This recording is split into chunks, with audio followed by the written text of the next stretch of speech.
Hey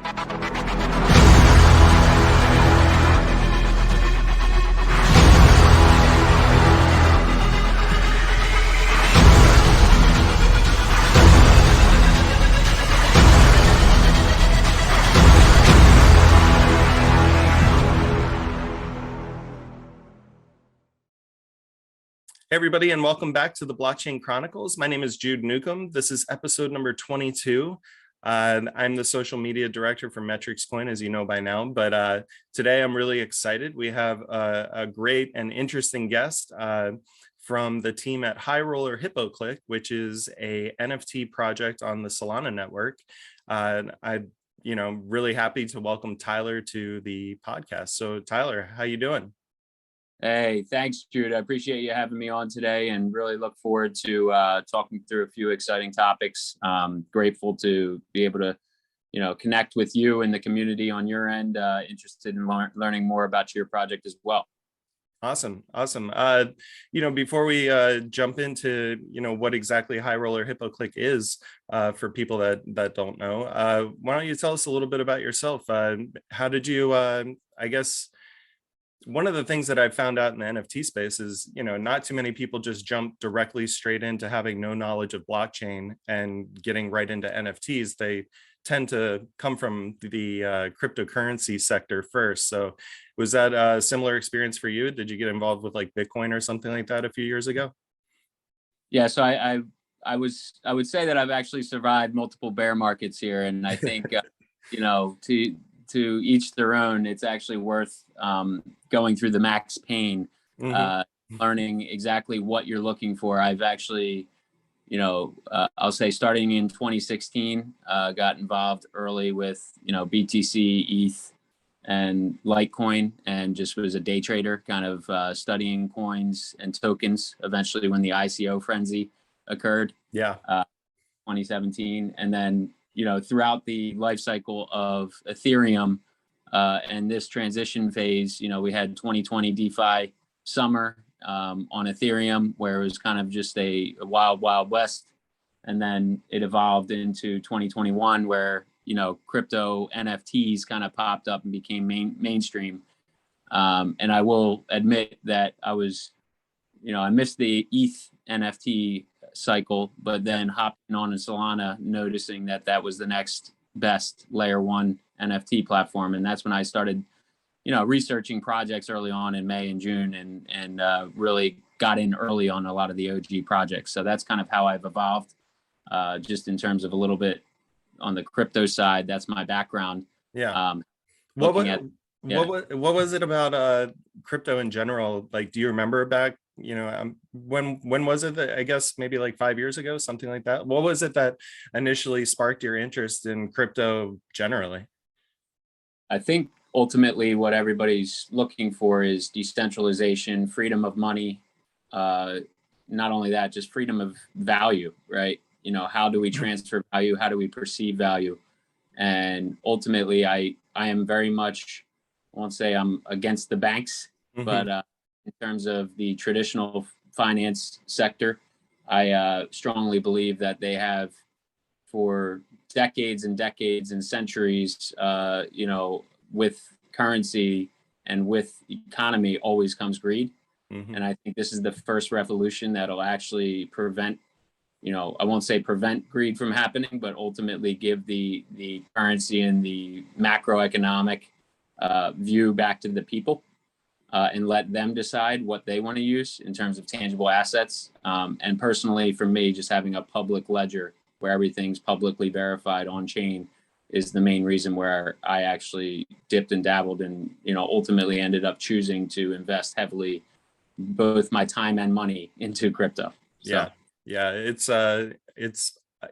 kind of an obvious answer for anybody that's been in the space for a while, but it's always good to give a quick little rundown to anybody that might be new to the space, how you just did, for why it's so wildly attractive to become involved in crypto. And even here now in 2022, there's still so many reasons why anybody that jumps in right now is super early.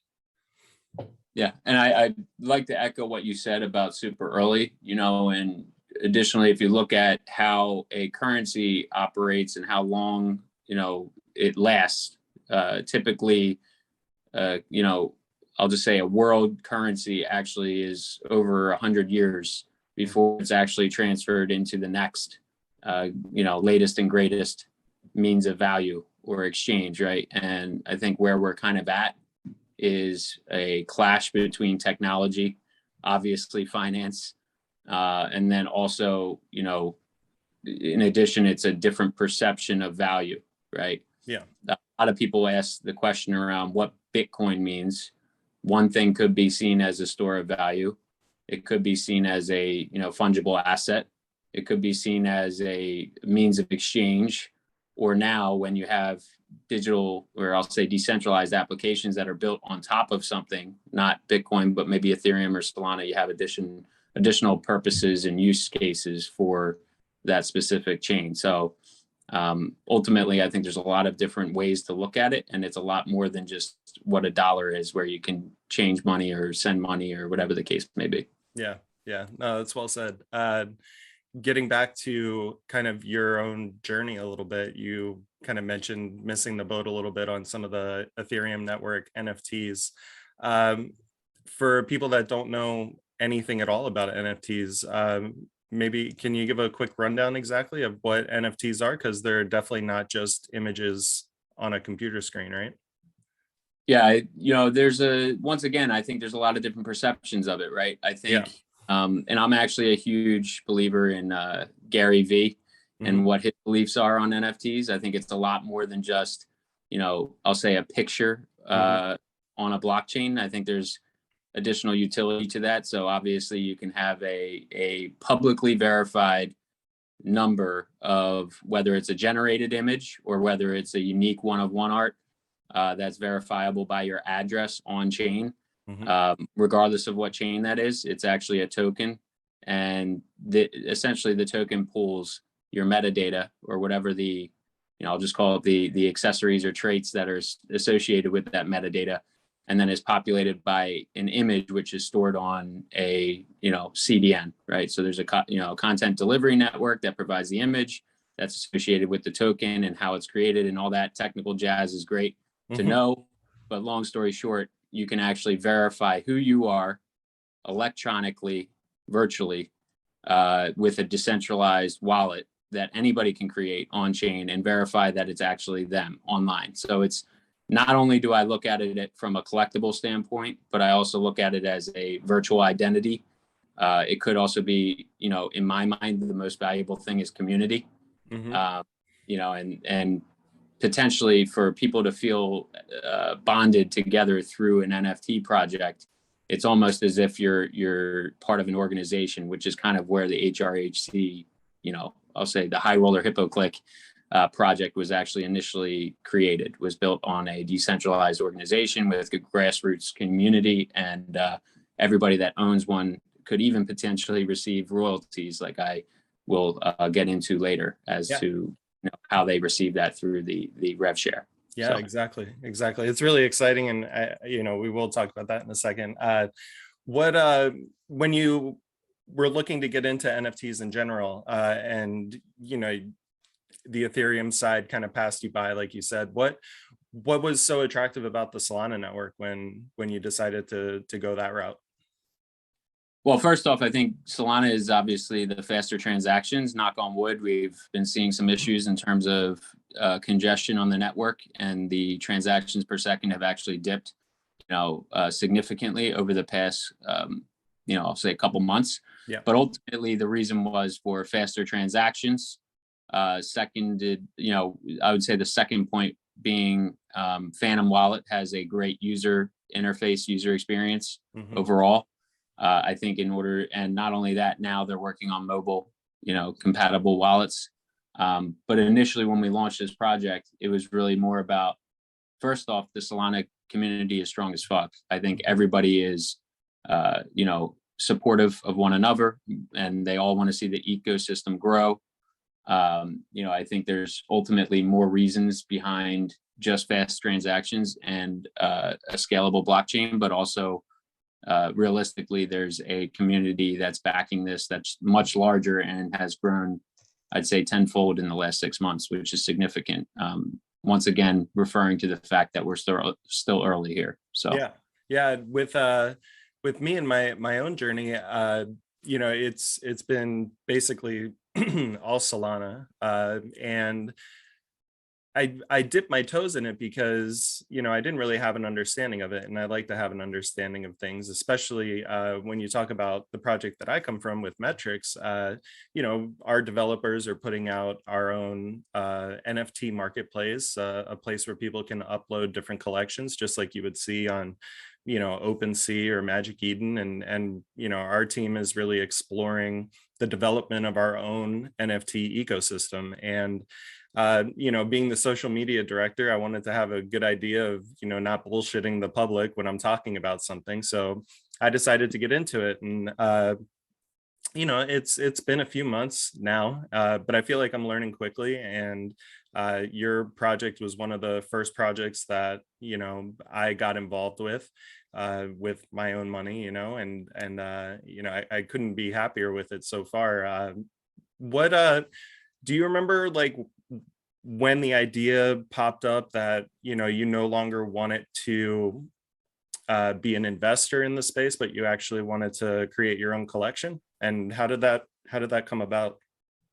Yeah, so it's actually interesting how it actually started. I'd say back prior to, I was very much a firm believer in all the OG projects. So looking at Thugbirds, looking at SMB, looking at a lot of the, even Frax. I think I mentioned to you previously that I minted like 250 Frax because I saw the hub and I was really interested in what they were doing. Yeah, and people should know, Frax, you're talking about fractals, right? And there's a collection of, how many, is it like 100,000 of them? Oh no, it's actually, it was Frax. So there was 10,000. Gotcha. The initial supply was 10,000. It was actually minted back in June, I believe, of 2021.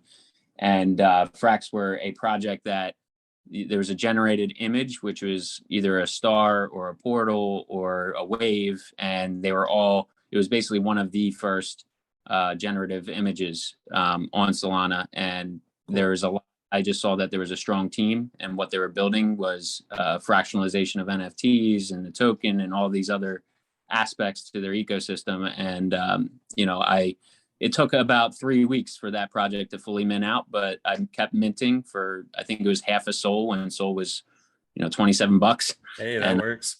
It just kept clicking over a couple weeks. But long story short, I did invest in several other early projects, and very much a firm believer in all the OG projects in the space as well. Mm-hmm. And from that experience, you kind of saw how teams were operating and working, and thought, oh, maybe I can do one of these collections myself. Yeah, I think, ultimately what it came down to was I was advising several projects, just looking from, an outsider's perspective in, and saying, hey, look, this is what I would do, and here's why. First, you want to have trust with the community. You want to build out valuable or provide value back to the holders in both quantitative and qualitative ways. I always say that. Mm-hmm. And then looking back at it, I was like, you know what? Maybe there's something that we can do that's fun and exciting, and we can provide entertainment to the Solana, and I'll say the Solana ecosystem, through having a casino hosted online that's usable with Phantom mobile app or Phantom in general. Yeah, that's High Roller Hippo Clique, right? Yeah, and I think ultimately, between our artist, who's actually based in New York, she was looking for some additional work, and between I'll just say branding of using the casino and tying that in with Fight Club. Obviously, we started with the Project Mayhem. We had some high roller, art that really ties into multiple different communities. And ultimately, we wanted to build something that brought all of those communities together, where they could play, have fun, communicate, and ultimately build something much bigger than itself. So my personal experience, though, is looking at how we created this. I would say it's not just starting from 3 founders. I'd say the entire community was built and brought into this process by, collecting feedback from the gate on the roadmap, what we're, trying to achieve, and how we want to deliver over the next couple months in terms of priorities. Yeah, no, that's great. I was going to ask you when you brought up the artists in New York, where, when I go to like Atlantic City or Las Vegas or something like that, I don't see too many hippos. So where did the idea come from to have, this lovable cartoon character hippo who smokes but also wears Rolexes, to become the kind of like main image for High Roller Hippo Clique or the casino?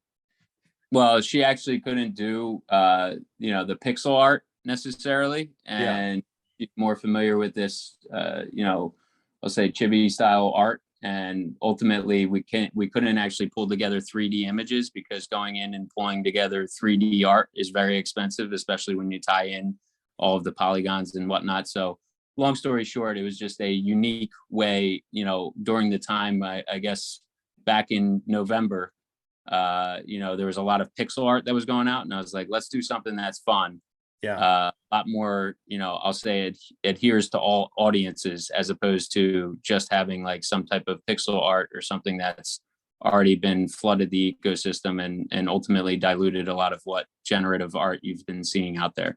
Yeah. And yeah, let's do it. And it took about, probably over a month to really design all the traits. And it was exciting when we first got finished, because we were able to go out and everybody's like, oh, I really love this. Like this is, it was really well received by the public. And ultimately, now we're looking to adapt, especially with the breeding and whatnot. I might bring in 2 or 3 more artists to do 3D art soon for our metaverse That's partners. awesome. Yeah, while you were talking, I put I'm gonna put some images up on the screen, showing people like what the hippos look like, with the different traits and characteristics. But yeah, I think it's great, and it can lead into so many friendly things like marketing and branding and merch and stuff like. I just think it's really well done. It was a good idea, and I'm just I'm glad. Like I feel like there's more options with the way that the hippos look right now than would be with pixel art, potentially. And I think also too, like one of the things that I'm really, it was very simple, very clean, but we also just wanted to be different, right? Yeah.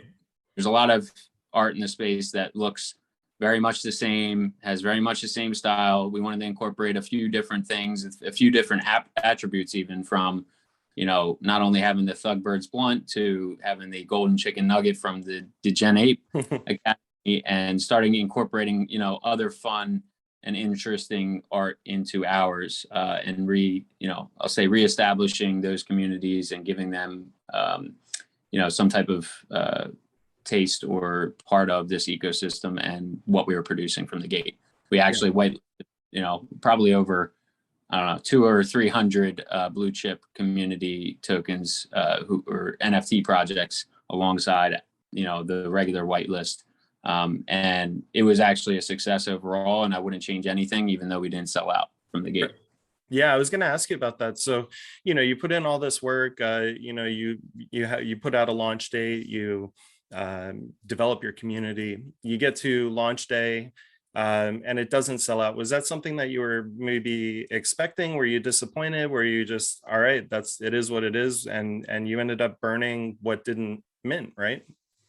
Yeah, so we actually started, originally the supply was supposed to be 7777, just kind of to roll in with that lucky lotto type feel. But long story short, we actually intended to mint out the full supply, and whatever wasn't purchased in the first hour would be burnt. During the mint, we actually had, the first, I'll say, 3 minutes, I think 2,000 of the supply was minted, and then the website crashed. So our website crashed for about 30 or so minutes. I didn't realize people couldn't still buy. I actually didn't mint any myself, and neither did the founders.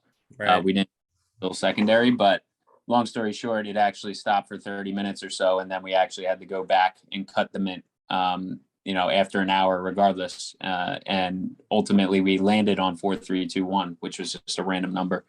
Surprising. Yeah, it's a good one. Yeah, I was fond of, having something that also was unique, tie into it. I think it all happened for a reason. Yeah, I believe in that kind of stuff too. You mentioned that you had other founders. How big is your core team for the viewers listening? So we have three, I'll say three co-founders. Two of us are based in Philadelphia. We actually work with one another. And the third is actually based in Switzerland, alongside, most of our infrastructure and all of our IT is based in Switzerland with our dev. So our dev is, very experienced with Solana projects and coding and also building games. I will say, so that's Kriegel. For not being on here, I guess I'll make a brief introduction. Kriegel is based in Switzerland.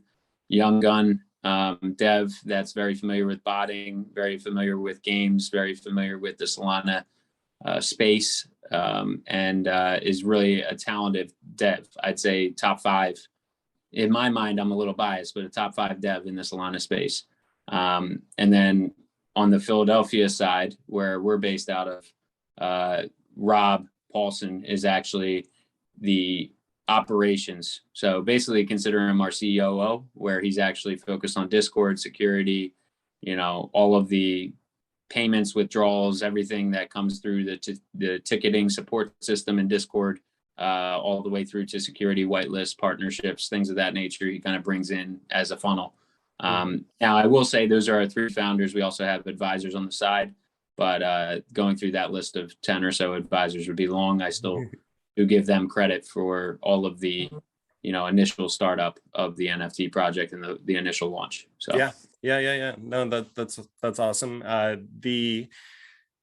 Again, one of the goals of this show is to educate people that might not know about, the actual thing that we're talking about, so when somebody purchases a High Roller Hippo, what does that give them access to? So essentially what you're buying is you're buying a ticket into a grassroots community. So I'll start with the community is large. We have roughly 1,600 holders of these NFTs, and everybody has access to, our DAO, which is essentially the decentralized organization that we've built and launched. So that's actually I'll say, first, it's art.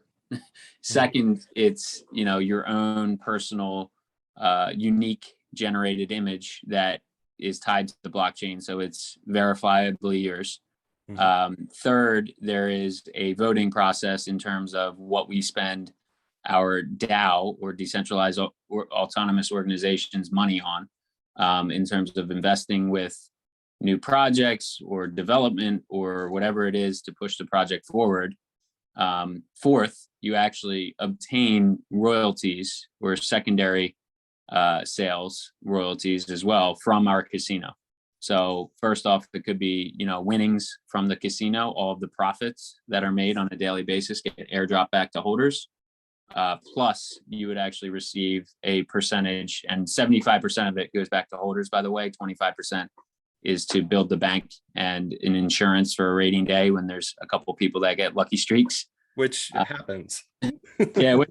The past 2 weeks, actually, we've seen, some people come in and win 100 SOL or roughly 10K. And we're like, good thing that we're building the bank. Good thing we have insurance and we're covering that. Yeah, absolutely. And then fifth, I would say, is really just looking at it as a whole. We're really trying to build this metaverse landscape, right? So we're partnering with other projects. When I say metaverse, that could apply to any virtual world built. It could be on chain, but, for the most part, it's just a virtual world in which you interact with other PvP or just interactive characters online. Yep.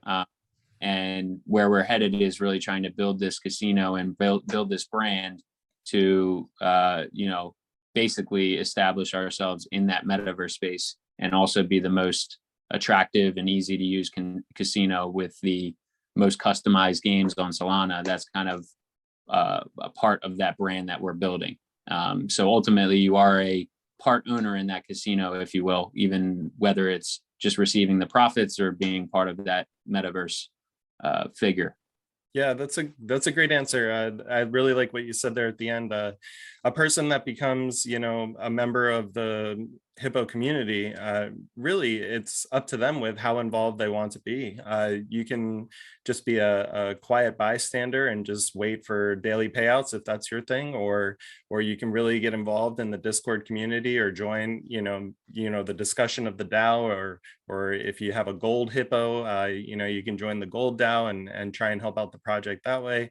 It really is kind of limitless for like how involved you want to be in the process, and there's also rewards for even becoming more involved.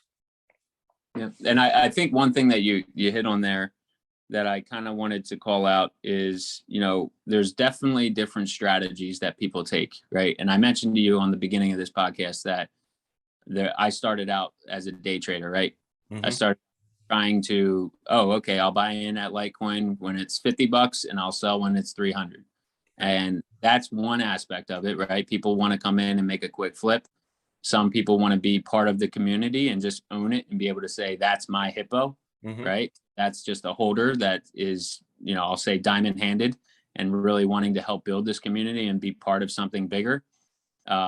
Third, for me, is really looking at it from the revenue share perspective. We're creating passive income where you just sit there and collect, right? So I think there's people that actually see it because we're also doing staking of hippos where you can take your NFT, stake it in a contract similar to what you see on DeFi, or even with metrics, you probably have, some staking opportunities or positions there. And that's something that generates additional revenue just for locking up your hippo for a certain period of time. Right. And on top of that, I think the way I look at it is really not just about that type of value, but also looking at it from a qualitative value, merch, accessories, breeding other hippos, or even getting in on the mint bot that we're building to allow you access or alpha chats, right? That'll give you additional advantages over other people to get in early on mints. And some of these things that we're building are just additional tools for the Solana ecosystem. Like I mentioned, we're not just a casino. Right. Are other things in the pipeline which I can't share, but excited to see how this pans out over the next 30 to 60 days. Yeah, there's a lot of different ways to go, and you guys have a lot of different directions that you're heading in, but it's controlled, and anybody who knows what's going on within the community can tell that there's so much promise with what's coming. And I knew that from the first hippo that I bought, just looking at the growth of the casino itself, right? Like you started with one game, and you guys minted December 29th. 9th. Yep. Yeah. So in just, a couple months, and really like in 6 weeks, I would say you went from one game to 5. Yep. And that's, the way once again, I think it was impressive that we pushed out about 5 games in, I think it was almost less than 30 days, right? Yeah. And now what we're doing is we're reskinning all the games. So we're making them top notch in terms of what the game actually appears to be. The images, we have a team of game developers that are actually working on, doing all of the new assets. And then ultimately our UX UI website we've been working on for the past 3 weeks, which has been a real bear, but it's going to be very sleek, very smooth, easy to use. And there should be, I'll say, the start of something much bigger in terms of our branding and overall image in the Solana space. So we did push 5 games in the first month, and now we're actually pushing for the next big play, which is preparing for all the metaverse partnerships, casino partnerships, and potential additional games that we'd like to onboard here in the next couple of weeks. We're looking to add another 3 or 4 games, hopefully in the next 2 weeks. That's awesome. That's awesome. Really looking forward to that. While you were talking, I was thinking about a conversation I had for the previous podcast that I did yesterday, which will be coming out today. It was with the founder of a project called Block Party that's going to be coming out in like 3 or 4 days. And she was talking to me about kind of how you were involved in the process of other communities, and you're saying, oh, I want to do this myself. And she kind of had a similar track. But then once it started, she realized, this is a real commitment. This is a commitment for my life. This is something that is not just a mint and walk away kind of thing. There's going to be an entire community that now depends on me, that are looking to me for updates. I need to constantly think outside the box and grow, not only as a person, but this collection that I've created, and how it can, better people's lives, or whatever use case that you're coming up with. So I guess my question is, has it been what you thought it would be, from when you first had the idea of starting your own collection? And is it fulfilling kind of like the dreams that you kind of thought about when you were developing the project? Yeah, I think this question to me is almost twofold, because one thing is time management has definitely gotten a lot harder, right? Yeah. Between working on partnerships, between collaborating with other projects, and then ultimately foreseeing the game development, business development, and ongoing casino operations, it's definitely been a tough time management process to grasp. Yeah. I've probably, dedicated at least 100 and I'll say 150 hours a month, because I've been spending about 8 hours a day, whether people, see it through Discord or Twitter or just other things, outside of that, just connecting with other projects and other advisory that I've been doing. It's been more focused on me giving back to the community and making sure this is a longevity, long-term type play. Mm-hmm. So I think that the time management, the capacity that's required, everything has exceeded my expectations. And, not for a good thing, but at the same time, I'm doing what I love. Yeah. And I'm doing what I really feel like I was meant to do in terms of supporting the Solana ecosystem, helping others build, and ultimately paying back, paying it forward. So if somebody helps me, I typically try to promote, whether it's with their project or just looking for an additional job. Like if somebody, for instance, is a community manager, I'll try to pass them over to somebody else and recommend them. So that's kind of, twofold to me, is really the time management side of things. And then the second is really giving back to the community and trying to be more of a team player, even with other casino projects that are currently or actively launched or building. I am not seeing anybody as a competitive threat. I'm only seeing us as synergy, and in a way where we can complement one another or build upon each one of, our strengths in the ecosystem. So it is a lot of time. It is not exactly what I expected, and it is a full-time job. For people that, minimize it, that's okay. I have I think people think that mints are typically, you go in, you mint a project and you walk away. Well, that would automatically, in my mind, be a soft rug. Yeah. Which is, in, a further definition is they basically took your money and walked away. That's not my plan. I'm here for the long term, and I've been saying that since December 29th. Yeah, no, I completely agree. And I could relate to a lot of what you were talking about, especially, for me, like I was in a PhD program, and I had been working on metrics while I was doing it. And the metric side, it grew and grew and grew with the amount of things that I was doing. And then those doors opened up other doors, and then I had more commitments and more. And I slowly realized that, like, the things that I was doing before I got, into the role I was doing with metrics, those things got procrastinated on a little bit more. They kind of got pushed on the back burner a little bit more each day. And I realized, like, this isn't, the PhD track, wasn't really the thing that I was in love with. Like, it felt right to kind of take this new direction with, metrics coin. And that's why, like, I ultimately left, like, the program that I was at, because I don't know, it felt right. Like the thing that I was doing, it felt more free and easy with, wanting to get up in the morning and, like, deal with, people on Discord, or fudders on Twitter, or developing really cool shit, like, so I could really relate with that. Yeah, I think, and glad to see that we're both in the same boat, but I think this is something that does not go away in this space, because crypto doesn't sleep. It's not like the stock market where you shut off after 9 to 5, Yeah. This is actually something that's ongoing. You need to be able to address FUD. You need to be able to be socially responsible and responsive in general, just to make sure that you're adhering to all of the community's requests or, I'll just say FUD that they throw out there. Yeah.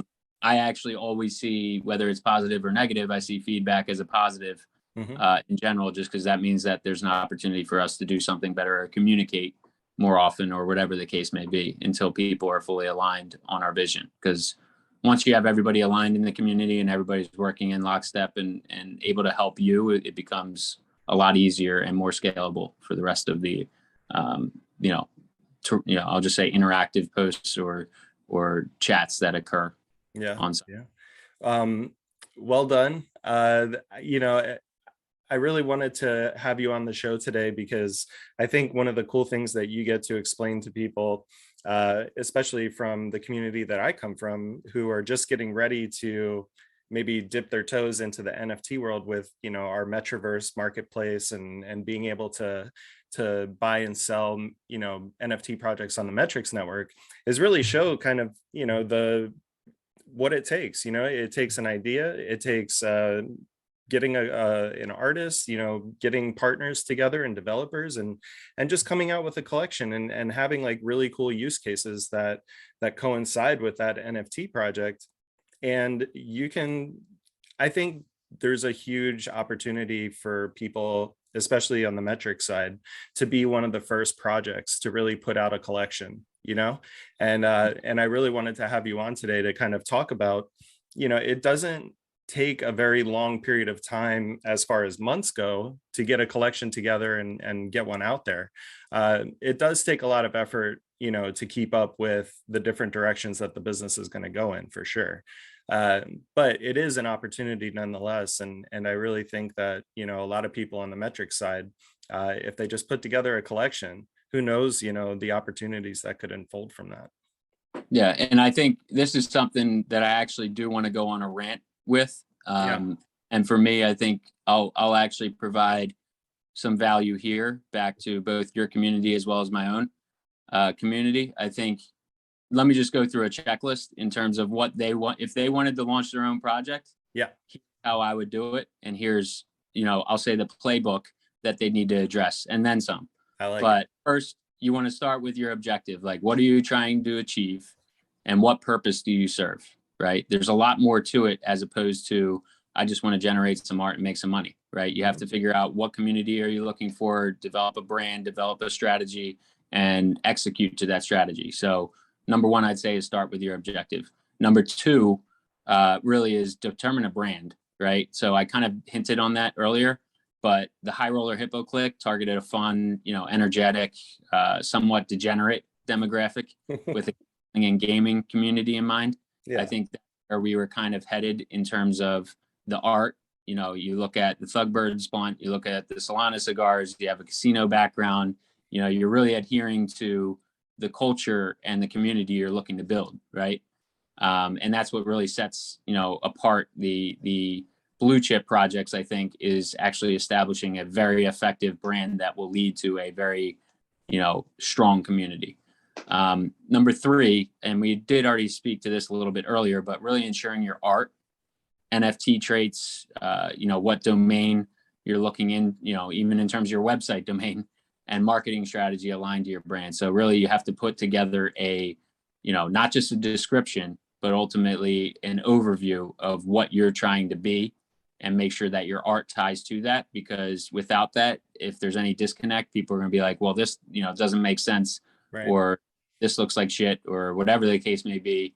And that's why I was also saying the pixel art was already kind of diluted in the market in, November, December. And I was like, okay, let's change this up a little bit. We're not at 3D yet, but we can bring in the 3D later. I was already thinking that in November, right? Okay, we can start with this and how we're going to execute and excite people to get into this space. Four, I would really say, is working on developing a 30-day, pre-launch marketing plan. So I actually had a spreadsheet where I went through a list of it must have been at least 100 items where I had collabs, I had giveaways, whitelist spots for other projects, Discord and Twitter following events, which are really stupid today, but they helped us just get off our ground and really get recognized in the space.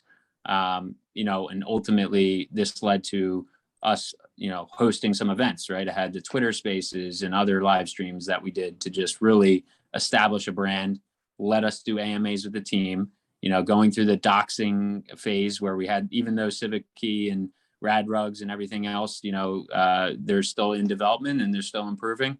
That was actually something that was also a marketing thing for us, because we were able to say, hey, look, we're doxed to somebody. They have our IDs. I had to do the whole, head spin with the, passport and everything. Right. Yeah. 5, I'd really look for building out a 5-year vision. So, this kind of goes back to the objective, but for us, it was really, we were trying to revolutionize the gaming industry. Yep. As we even said in our slogan, we just want to build cool shit on Solana and increase quantitative and qualitative value to holders. That's what we already went through. The qualitative benefits I already mentioned to you is really the community. It's the merch. It's really getting tied into the brand, metaverse, events, things of that nature. And then you look at the quantitative, where it's obviously, rev share from not only the casino, but also secondary sales, staking, all of these other tokenomics that we've introduced through Roll Token and everything else.